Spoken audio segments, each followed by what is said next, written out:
Berproses menuju kesejatian diri. Bersama Siwo Agus Hidayat. This is Light FM, the best slow hit station. 105.8 Light FM, the best slow hit station. Assalamualaikum warahmatullahi wabarakatuh. Light Audience, kembali kita bersama dalam berproses menuju kesejatian diri hari ini, hari Kamis, 6 November 2008. Saya kali ini menemani Anda, Errol Brown, ditemani oleh sahabat saya, Carl Lennon. Wah, suaranya terdengar ya. Dan seperti biasa Anda dapat berinteraksi di 0216332705 serta SMS Light. Jangan lupa di 081880101058. Langsung saja saya menuju ke Salatiga. Assalamualaikum, Siwo. Waalaikumsalam warahmatullahi wabarakatuh. Kok kecil Siwo suaranya? Oh. Suaranya sekarang? Iya. Cool ya? Sekarang suaranya ganteng banget nih. Gimana? Mr. Brown and Mr. Carlina. Iya betul. Ya. Gimana kabarnya Siwo? Baik. Alhamdulillah. Kita langsung buka saja ya line telepon pertama. Yes. Assalamualaikum. Waalaikumsalam. Dengan Yogi. Bekasi. Silakan langsung dengan Assalamualaikum, Mbah. Waalaikumsalam, Mbak. Simba. Mbah mau nanya, Mbah. Itu di TV kan lagi apa ya, lagi tren itu mujahid itu apa sih, Bu? Apa itu? Mujahid. Satu itu, yang kedua syahid gitu loh. Orang bilang mati syahid itu. Apa sih mati syahid itu, Bu? Syahid, ya? Itu aja, Bu. Matur nuwun, Bu. Assalamualaikum. Baik, Mas Yogi. Mas Yogi menanyakan mujahid dan mati syahid. Tambahan dari saya penjahit terakhirnya. Itu kalau laki-laki. Laki-laki. Kalau perempuan penjahat. Oh, penjahat. Gitu ya. Monggo Siwo, silakan kita mulai saja. Kepada seluruh Light Audience beserta seluruh staf dan keluarga besarnya. Assalamualaikum warahmatullahi wabarakatuh. Bismillahirrahmanirrahim. Walhamdulillahirabbil alamin. Wassallallahu ala Muhammadin wa alihi tahirin. Wala haula wala quwwata illa billahil aliyil azim. Light Audience, ketemu lagi sharing kembali. Semoga kita dipersaudarakan dalam penghambaan. Dan sebagaimana biasa, saya teman sharing Anda, bukan sebagai narasumber dan bukan sebagai rujukan Anda. Saya berdiri secara pribadi tidak mewakili pihak manapun, apalagi mewakili pihak kebenaran misalnya, atau mewakili pihak Islam. Tidak. Saya sedang mau men-sharingkan apa yang ada pada pemahaman saya. Jadi jangan tergesa-gesa diterima dan jangan tergesa-gesa ditolak. Jadikan sebagai tambahan data, sebagai tambahan wawasan dan tambahan perbandingan. Dan sebagaimana biasa, semoga kita semakin mampu fokus terhadap tujuan hidup kita, karena seluruh kehidupan kita dari saat ke saat itu sangat didominasi pengaruhnya oleh tujuan yang sudah kita tetapkan sebelumnya. Dan semoga kita semakin mampu untuk mewaspadai niat kita, karena semua yang akan menjadi kepribadian kita, akan menjadi masa depan kita yang bisa lintas alam, itu manakala ditransfer melalui niat yang benar. Dan semoga kita semakin bisa mengefektifkan, mengefisienkan, menstrategiskan proses kehidupan kita melalui konsentrasi terhadap tugas. Dan sudah diawali, yang pertama dari Mas Yogi di Bekasi. Beliau mempertanyakan dua hal, yaitu yang pertama tentang mujahid, yang kedua tentang syahid. Mujahid itu orang yang melaksanakan jihad. Jadi jihad itu pekerjaannya namanya mujahid. Ya. Ada lagi yang mirip tapi sangat jauh berbeda maknanya, yaitu mujtahid. Kalau mujtahid itu predikat bagi seorang yang kerjanya ijtihad. Jadi pekerjaannya ijtihad ya, orangnya disebut mujtahid. Tapi yang diangkat oleh Mas Yogi ini adalah mujahid. Pekerjaannya namanya jihad. Orang yang melakukan jihad disebut sebagai mujahid. Apakah kemudian jihad itu bagi yang melakukan itu disebut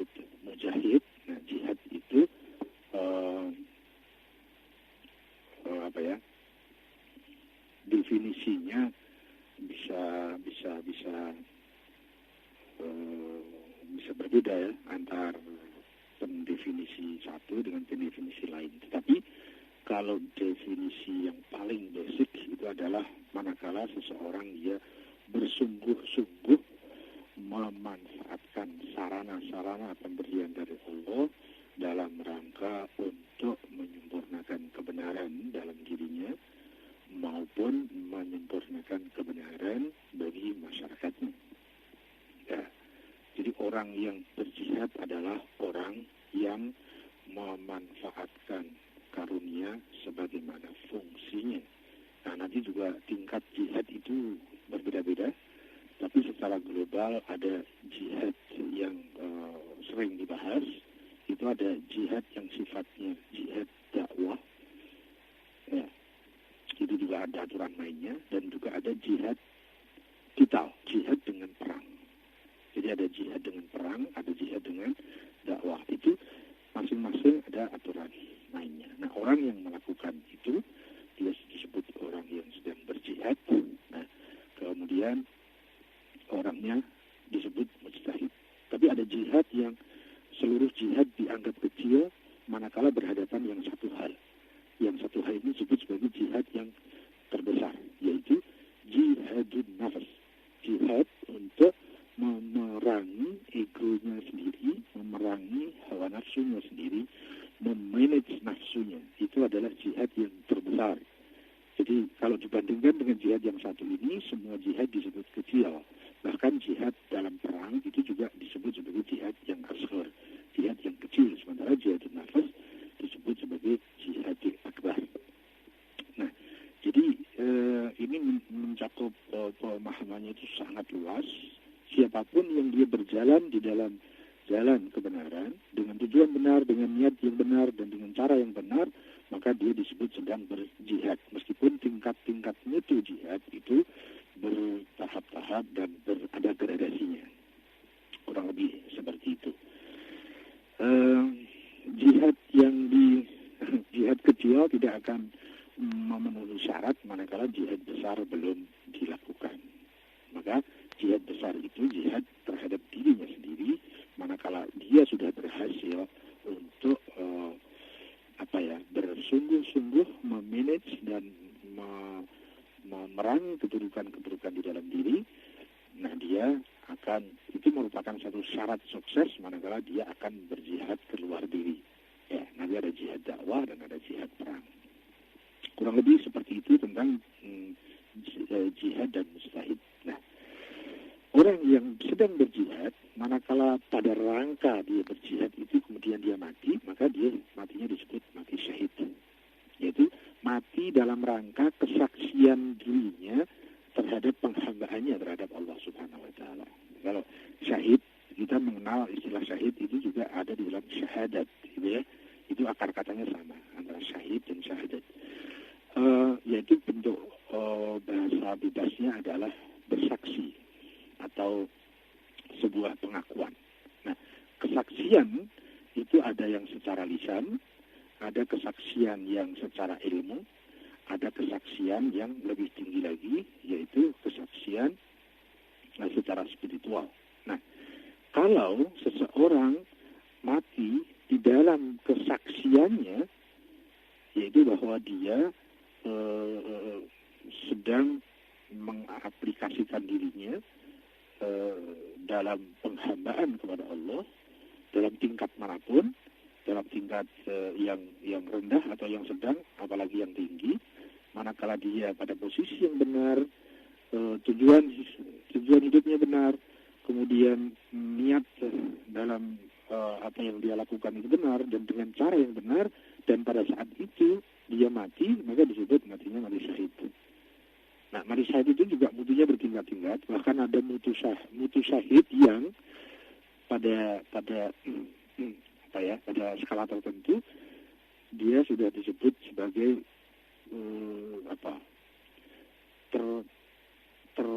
tertebus seluruh kotoran-kotoran seluruh dosa-dosanya kecuali hutang, ya. Sehingga dia menjadi diri yang suci karena seluruh kediriannya sudah ada dalam bentuk kesaksian dirinya kepada Allah. Bahkan nanti di dalam fikih itu misalnya ada satu derajat mati syahid yang dia tidak perlu dimandikan karena dirinya sudah lebih suci dari air yang untuk memandikan. Jadi andai kan dalam dirinya itu ada darah misalnya, darahnya itu sudah menjadi suci, lebih suci dibandingkan air yang untuk mensucikan. Dan ada makam syahid yang dia itu tidak perlu dikafani karena dirinya itu sudah lebih baju yang dipakai atau pakaian yang melekat pada saat dia syahid itu sudah jauh lebih afdal dibanding kafan yang tidak melekat dengan dirinya. Nah, itu tingkat-tingkat syahid yang tertentu. Dan syahid dan tidaknya seseorang itu tidak diukur dari bagaimana dia kondisi matinya.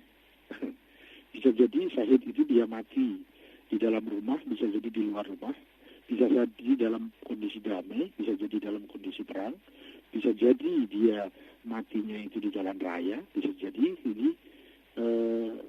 bisa jadi matinya itu dimutilasi, bisa jadi juga tidak, bisa jadi dia mati dalam keadaan sedang tidur, bisa jadi dia mati tercerai-berai oleh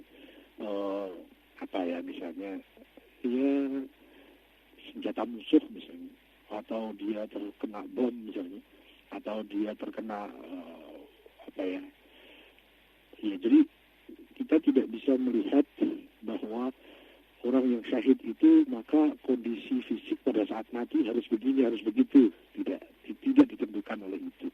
Bisa jadi seorang itu mati syahid dengan bentuk badan yang mulus, tapi bisa jadi seseorang itu mati syahid dalam bentuk badan yang sudah tercerai-berai, hancur, katakanlah begitu ya.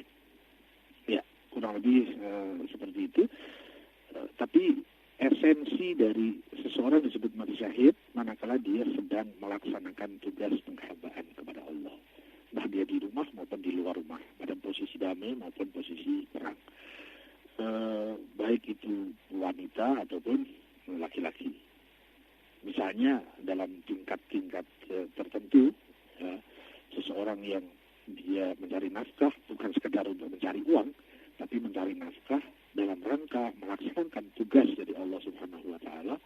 Kemudian dia di tengah proses mencari nafkah itu, entah sedang berangkat, entah dalam kegiatan, entah pada saat pulang misalnya, kemudian dia mati di tengah jalan, maka dia matinya juga mati syahid. Seorang perempuan misalnya yang dia sedang melaksanakan tugas penghambaan kepada Allah melalui kegiatan-kegiatan yang ada di dalam rumah, dia sedang melaksanakan kewajiban sebagai seorang ibu yang menghamba kepada Allah. Meskipun dia mati di dalam rumah, dia juga bisa menjadi syahidah. Kurang lebih seperti itu yang bisa saya sharingkan. Terima kasih pada Mas Yogi, mudah-mudahan tidak puas, dan terima kasih atas tidak puasnya. Saya kembali kepada Mr. Brown. Ya, oke, kita ke penelpon berikutnya. Assalamualaikum. Waalaikumsalam, halo malam. Malam dengan? Selamat malam, Agus Iwo. Dengan siapa nih, Mbak? Dengan Mia. Dengan? Mia. Oke. Mama India Alfa. Mama India, sorry Mbak Mia. Silakan Mbak Mia. Ya. Aku mau nanya, pengetahuan agama aku kurang nih gitu. Cuma aku pernah, temanku ngobrol pernah ngomong gini, katanya seorang muslim, jika dia masuk agama non-muslim, terus dia menganut agama non-muslim, terus setelah itu dia mau masuk Islam kembali, katanya dia mesti ditanam dulu ya, kepalanya kelihatan di dalam tanah dia ditanam, katanya mesti menyatu ke bumi dulu, baru boleh masuk Islam lagi katanya. Itu benar apa enggak sih gitu? Oke. Itu aja pertanyaan saya. Makasih ya. Iya, malam. Iya, kedengeran wah? Aduh, sudah putus? Sudah. Aduh. Terputus. Jadi gini, tadi Mbak Mia ini bertanya kalau seorang muslim kemudian pindah agama ke agama lain, kemudian ingin kembali lagi ke menjadi seorang muslim, itu harus disatukan dulu dengan tanah, kepalanya ditanam dulu di tanah gitu, betul nggak? kepalanya ditanam dulu. Mungkin ditanam badannya mungkin ya, bukan kepalanya. Kalau kepalanya kayaknya nggak bisa deh. Gitu. Ya, begitu? Iya. Ya. Terima kasih kepada Mbak Nia. Mudah-mudahan saya tidak salah menangkap apa yang dimaksud oleh beliau. Yang saya bisa pahami adalah begini. Apabila ada seseorang muslim, kemudian dia berpindah agama, berarti keluar dari kemuslimannya, dan pada saat dia ingin masuk sebagai warga muslim lagi, dia harus lebih dahulu menanam kepalanya di dalam tanah. Sepanjang yang saya tahu, ya tentu ya, saya terbatasi dengan ilmu saya. Ini termasuk aturan fikih kayaknya, tapi saya belum pernah mendapatkan sebuah keputusan fikih dari mujtahid manapun yang pernah saya pelajari, atau mungkin karena saya masih kurang banyak lagi belajarnya, tapi saya belum pernah mendengar atau membaca bahwa ada aturan seperti ini. Ya, kalau orang misalnya dia tadinya muslim, kemudian menjadi non-muslim, kemudian dia mau muslim kembali, ya dia masuk saja melalui pintu gerbangnya. Pintu gerbangnya kan kita semua sudah tahu, yaitu dia mendikirkan dirinya terhadap syahadatain. Dia menyatakan diri, dia mengakui, dia bersaksi bahwa tidak ada Tuhan selain Allah dan bahwa Muhammad Sallallahu Alaihi Wasallam itu adalah Rasul atau utusan Allah. Sepanjang yang saya tahu begitu. Saya belum pernah membaca ataupun mendengar, kecuali sekarang ini mendengarnya, bahwa ada syarat dia harus menanam kepalanya dulu ke dalam tanah misalnya. Itu saya belum pernah mendengar. Jadi saya hanya bisa menyampaikan bahwa sepanjang yang saya tahu tidak ada syarat yang seperti itu. Ya cukup begitu. Saya kembali dulu kepada Mr. Bro. Ya, oke. Kita ke penelpon berikutnya. Assalamualaikum. Waalaikumsalam warahmatullahi wabarakatuh. Iya, malam dengan Anti di Ciledug. Mbak Anti di Ciledug, silakan. Lebih keras sedikit Mbak, radionya bisa tolong dikecilkan volumenya? Oh ya, sebentar. Assalamualaikum, Siwo. Waalaikumsalam. Lanjut. Ya, mau tanya ini Siwo mengenai hamba Allah dengan hamba diri. Karena selama ini saya merasakan ya bahwa saya sudah berbuat begini dan begitu, tapi pada kenyataannya apakah saya menjadi hamba Allah apa hamba diri? Karena kadang ya kita tergelincir dengan eksistensi diri gitu loh Siwo. Mohon ditransfer mengenai pemahaman hamba Allah atau hamba diri ini Siwo. Terus satu lagi, boleh nambah Siwo? Boleh. Ya, satu lagi mengenai ma'rifatullah yang sesungguhnya itu bagaimana hingga terlepas dari hamba diri, penghambaan kepada diri itu Siwo. Terima kasih. Assalamualaikum warahmatullahi wabarakatuh. Waalaikumsalam. Saya ambil, Iya. Mr. Monggo. Iya. Mbak Andi di Ciledug, terima kasih. Apakah yang dimaksud dengan hamba Allah dan apa bedanya dengan hamba diri? Kita di sini ada kata hamba, kemudian ada kata Allah, kemudian ada lagi kata diri. Kita sudah tahu kan hamba. Hamba misalnya hamba sahaya. Bahasa lain dari hamba itu budak. Nah, budak itu sesuatu yang bukan sesuatu ya. Satu kondisi bahwa seseorang itu kemerdekaan dirinya itu didominasi oleh tuannya. Itu disebut sebagai hamba. Ya. Hamba itu dirinya itu disetir, kehendaknya itu disetir, aturan hidupnya disetir, dia mau begini atau begitu, itu dia didominasi, disetir, ditentukan, diarahkan, diperintah dan dilarang oleh tuannya. Nah, itu hamba. Nah, kalau kita hamba Allah, berarti hidup kita itu didominasi oleh Allah. Kalau hamba diri, hidup kita didominasi oleh diri kita sendiri. Jadi yang menyetir, yang mengatur Kalau yang mengatur saya 24 jam hidup saya itu siapa yang mengatur? Keinginan saya sendiri atau cita-cita saya sendiri? Apakah target-target saya sendiri?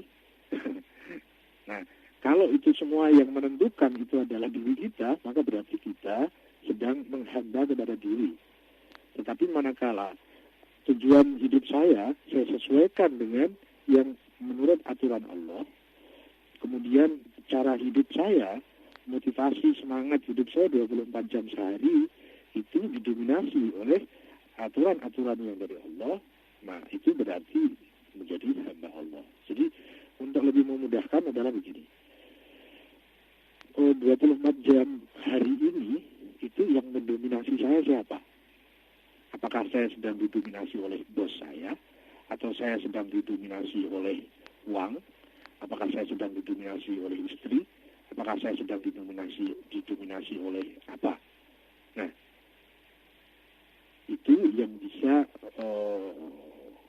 kita jadikan sebagai alat ukur yang mudah bahwa kita sedang menghamba apa atau kita sedang menghamba siapa. Ya. Nah, kalau misalnya seseorang dalam sehari itu 12 jamnya dihabiskan dalam rangka bisnis, tapi bisnis dia motivasi bisnisnya itu dalam rangka ini perintah Allah. Nah, berarti dia didominasi oleh Allah. Tapi kalau dia berbisnis itu dalam rangka untuk mensejahterakan keluarganya, ya, jadi Allah tidak terlibat di situ, maka dia sedang menghamba keluarga. Kalau dia berbisnis dalam rangka untuk memperbaiki ekonomi bangsanya, tapi Tuhan tidak terkait di situ, berarti dia sebagai hamba bangsanya, hamba negara, mungkin gitu ya. Nah, kalau dia berbisnis itu dalam rangka untuk mencapai target dirinya sendiri, agar saya menjadi kaya misalnya, tidak terkait di situ Tuhan, berarti dia sedang menghamba keinginannya sendiri. Nah, kalau seseorang itu menghamba kepada Allah, maka yang mendominasi dirinya adalah perintah dan larangan Allah.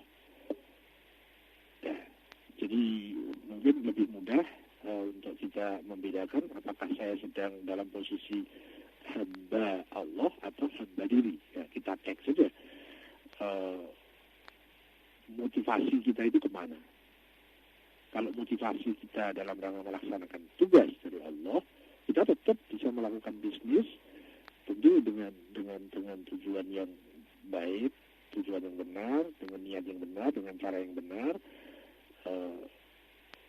Bisnis itu bisa menjadi bentuk penghambaan kepada Allah. Tapi meskipun sesama bisnis, tapi kalau tujuannya itu tidak terkait kepada Allah di situ, maka mungkin dia sedang menjadi hamba uang, bisa jadi, atau mungkin hamba gengsi, karena kalau tidak bisnis gengsi saya turun, atau hamba prestis, atau mungkin hamba sosial, karena kalau saya tidak berbisnis nanti harga diri saya jatuh di mata sosial misalnya, berarti dia sedang ada di dalam dominasi sosialnya. Atau mungkin dia sedang menghamba kepada suaminya atau istrinya. Jadi saya berbisnis ini dalam rangka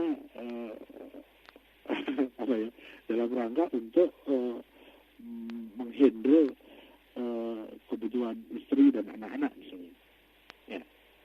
Kalau Allah tidak ada di situ, jadi tidak ada keterkaitannya dengan Allah, maka tidak bisa disebut sebagai hamba Allah pada saat itu.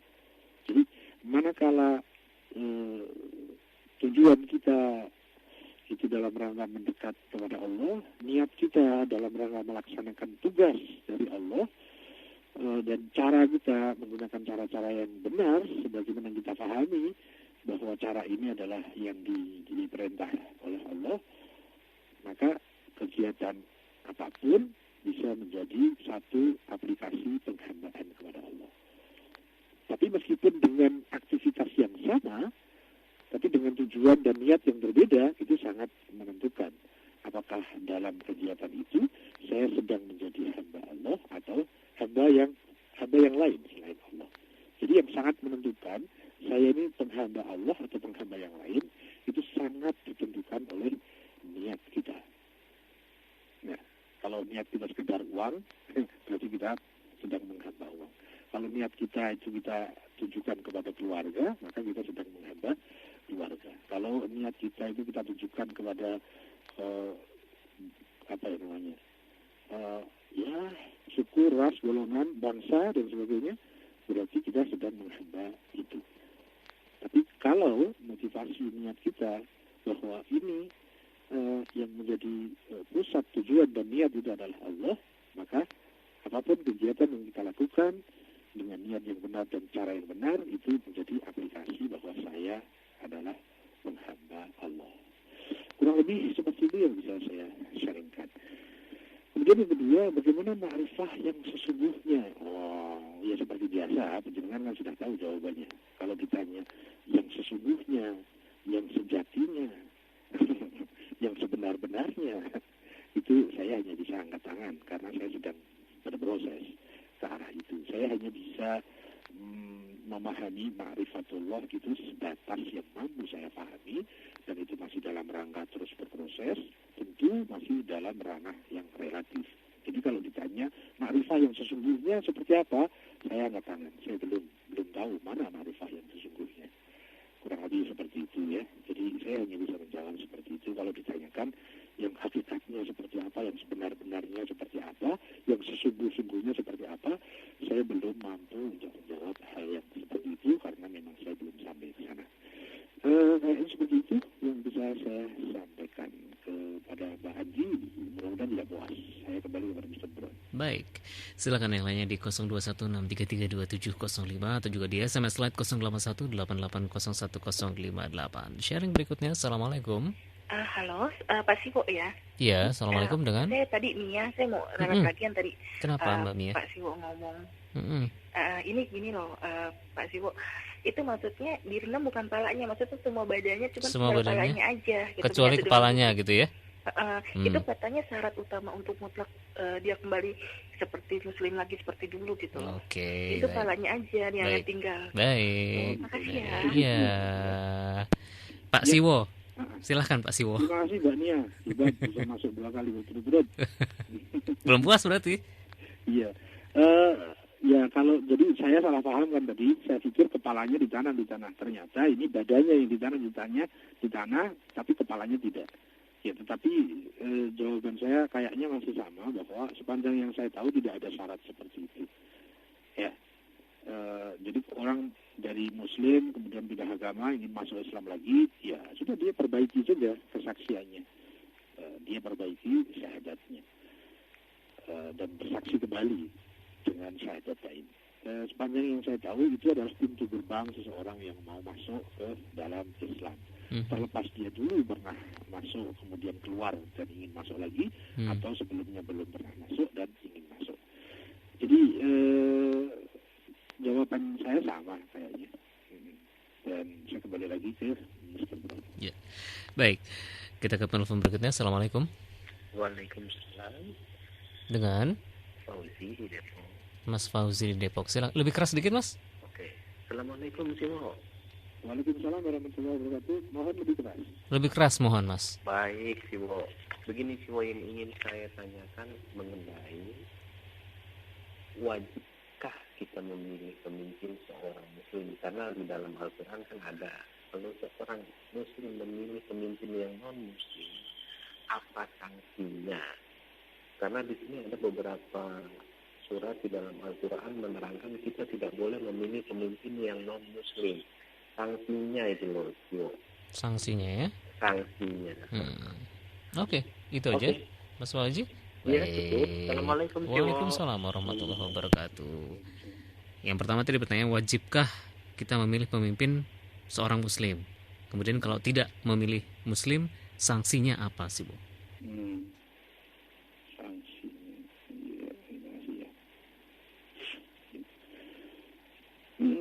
Mas Fauzi di Depok tadi ya? Ya. Ya, Mas Pauli donasi dan pertanyaannya, wajibkah kita memilih pemimpin itu seorang Muslim? Permasalahannya sebelum kita masuk ke sharing, kayaknya di sini mestinya, atau bukan mestinya ya, saya sangat membutuhkan informasi lebih lengkap yang dimaksudkan oleh Mas Fauzi itu pemimpin dalam skala yang seperti apa. Karena pemimpin itu banyak ragamnya ya. Ada misalnya pemimpin organisasi, itu juga ada pemimpin. Kemudian pemimpin kalau terkait dengan pendidikan formal itu ada pemimpin SMP, SMA, misalnya gitu ya. Nah, ada juga pemimpin itu pemimpin negara misalnya, yang kalau kita kenal kan presiden gitu ya. Kemudian ada dalam keluarga itu juga kan bahwa laki-laki bapak itu berposisi sebagai pemimpin. Terus kalau yang kita mau serius, pemimpin kita sebagai warga Muslim. Nah, jadi kita harus beda-bedakan kayaknya. Kita sedang membahas pemimpin sebagai warga Muslim, atau pemimpin sebagai warga negara Indonesia, atau pemimpin sebagai warga provinsi, berarti kaitannya dengan gubernur. Apakah kita mencari pemimpin sebagai warga kota, berarti wali kota, atau sebagai warga desa, berarti lurah, atau sebagai warga ormas, berarti di situ terkait dengan pemimpin organisasi. Nah, ini kayaknya perlu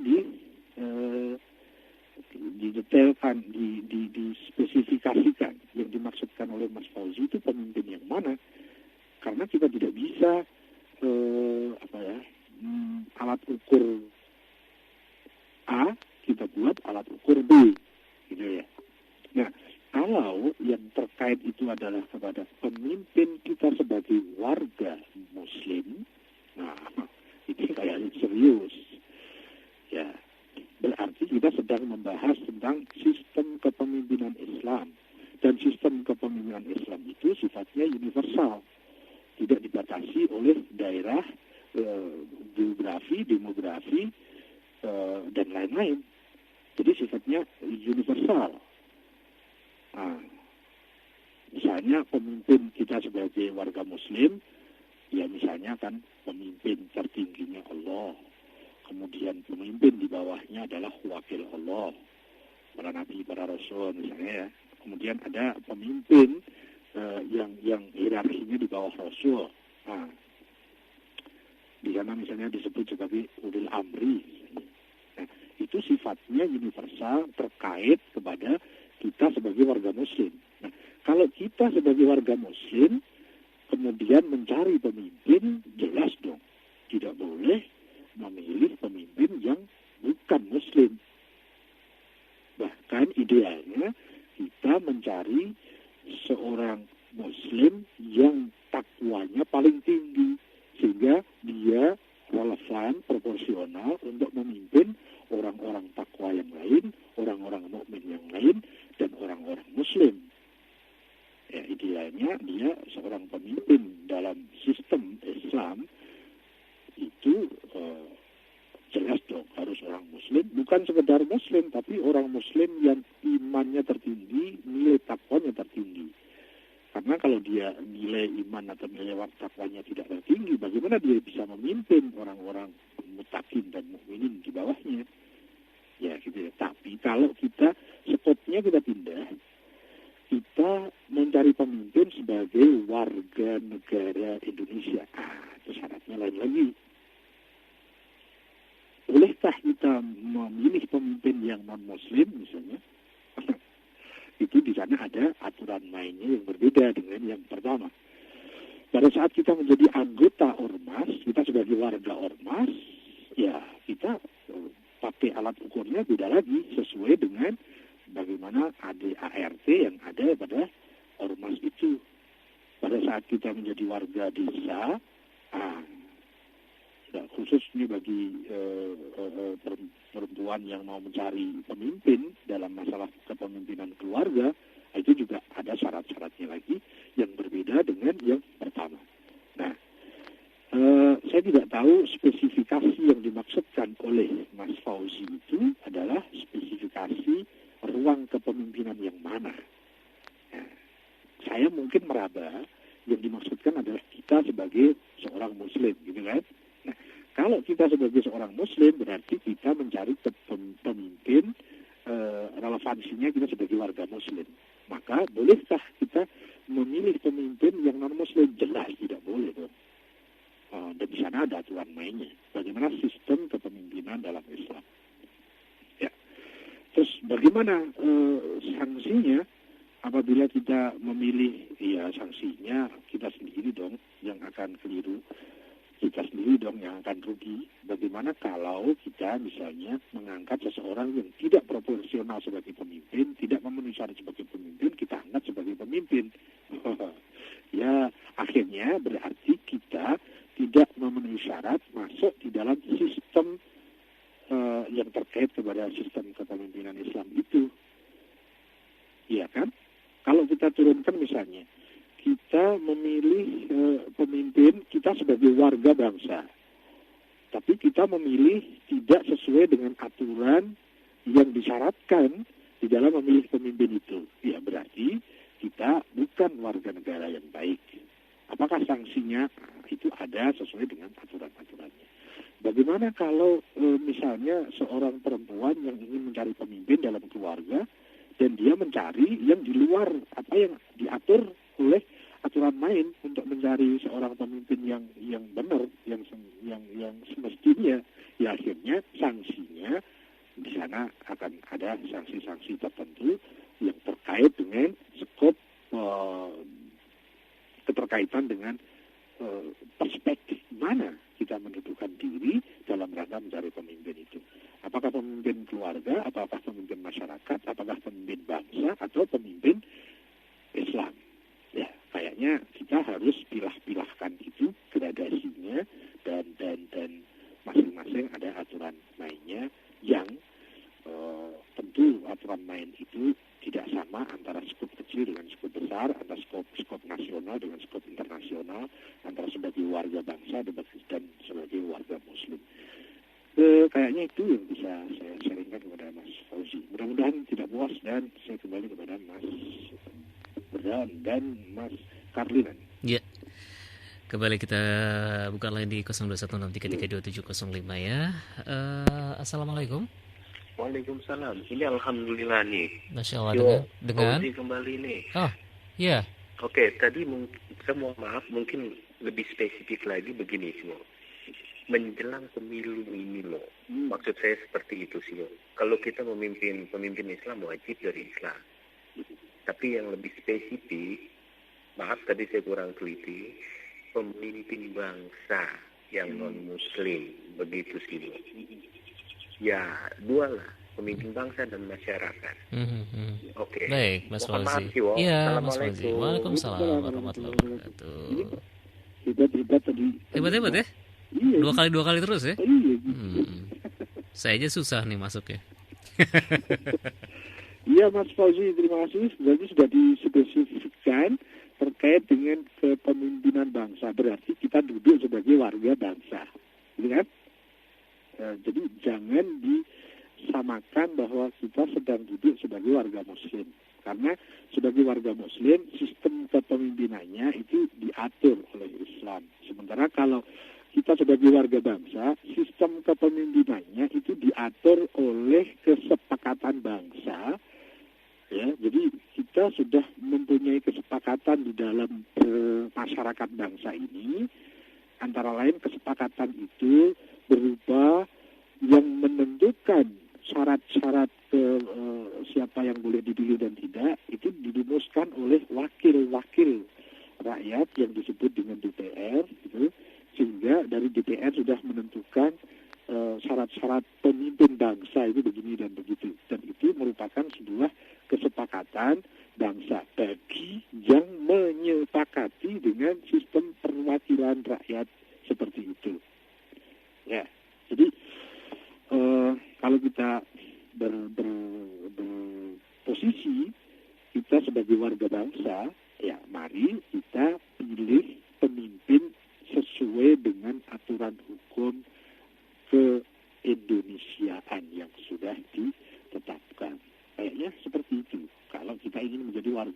yang baik. Nah, kalau kita mau menjadi warga Muslim yang baik, ya, tentu sistem kepemimpinan Muslim, sistem kepemimpinan Islam itu tidak dibatasi oleh negara, tidak dibatasi oleh daerah. Karena di mana-mana Muslim dia mempunyai kewajiban untuk mempunyai pemimpin seorang minimal Muslim juga, tapi tidak terbatasi oleh negara. Jadi pemimpin Islam itu berlaku bagi Muslim yang ada di Indonesia, Muslim yang ada di Malaysia, Muslim yang ada di Saudi, Muslim yang ada di Amerika, Muslim yang ada di Arab, Muslim yang ada di Irak, Muslim yang ada di Iran, Muslim yang ada di Belanda, Muslim yang semua Muslim dia mempunyai pemimpin, gitu kan?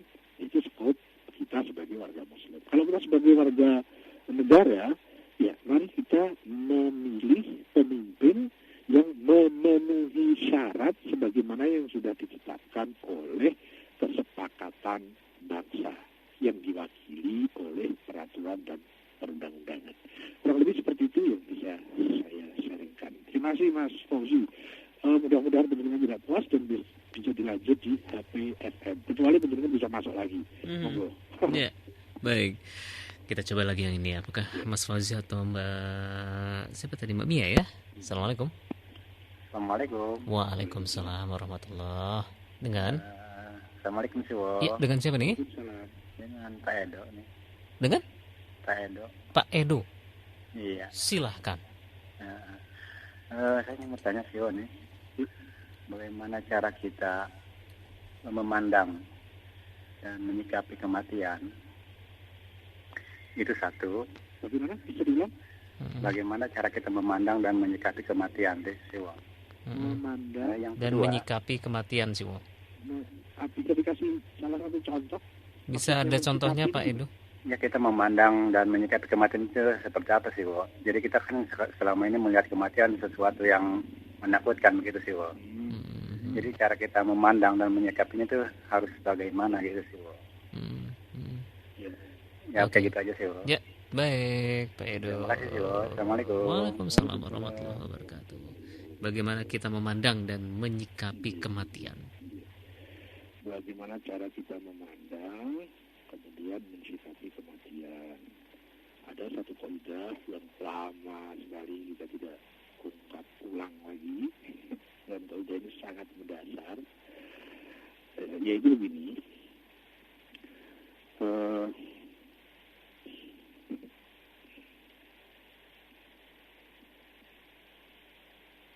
Ada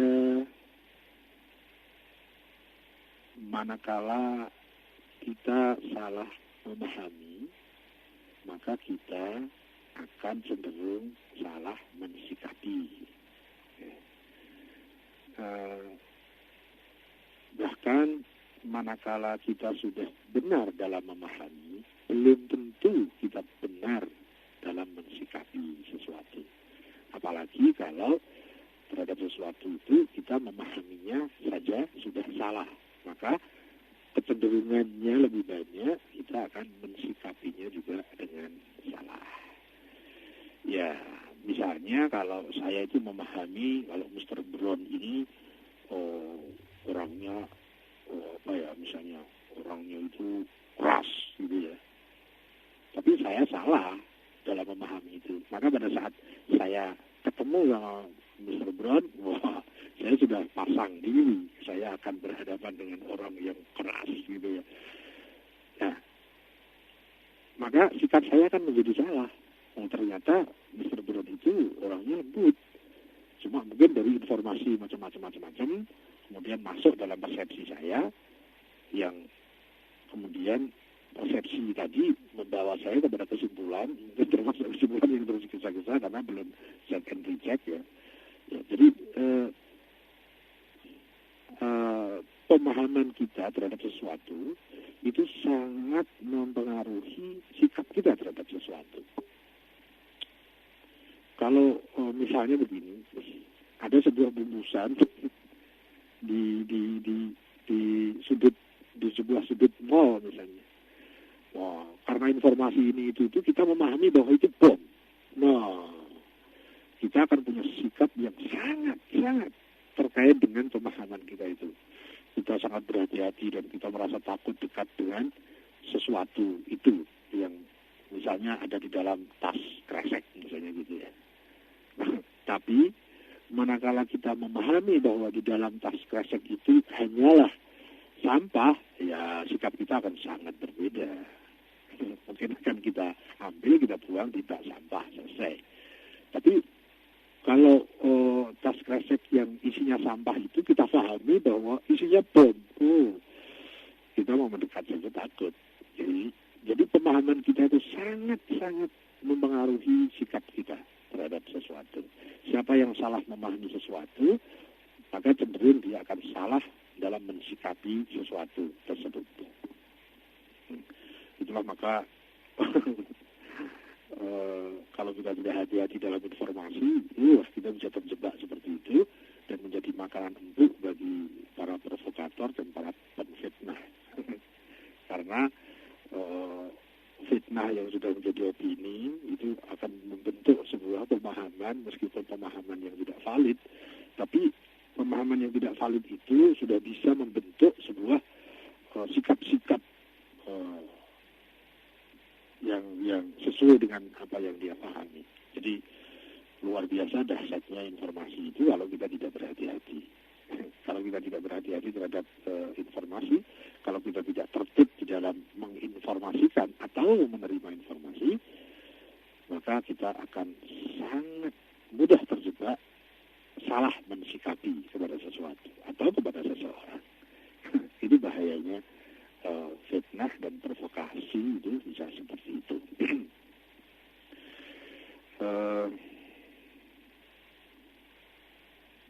Kemudian kita mau larikan ke permasalahan yang diangkat oleh Mas Ido. Bagaimana cara kita memandang kematian? Mungkin kalimatnya saya rubah sedikit biar lebih mudah. Bagaimana cara kita memahami kematian?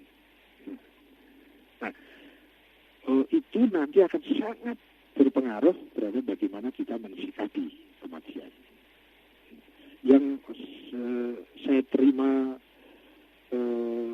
yang lebih banyak saya terima sejak dari saya kecil hingga saya jadi pemuda, itu yang saya selalu terima tentang kematian itu hampir semuanya itu menakutkan. Jadi mati itu sesuatu hal yang sesuatu yang bahkan kalau kita tidak hati-hati kita bisa dikatakan apa ya namanya, kalau di daerah kami ini, di daerah Salatiga itu ada istilahnya tabu bicarakan tentang mati misalnya, atau seseorang hati-hati kau nanti cepat mati loh, itu nggak boleh, kata-kata seperti itu nggak boleh, itu orang ilok misalnya gitu ya, dan tabu itu di masyarakat gitu ya. Jadi di masyarakat yang di dalam masyarakat itu adalah salah satunya saya, jadi saya cerita tentang saya pernah memahami bahwa mati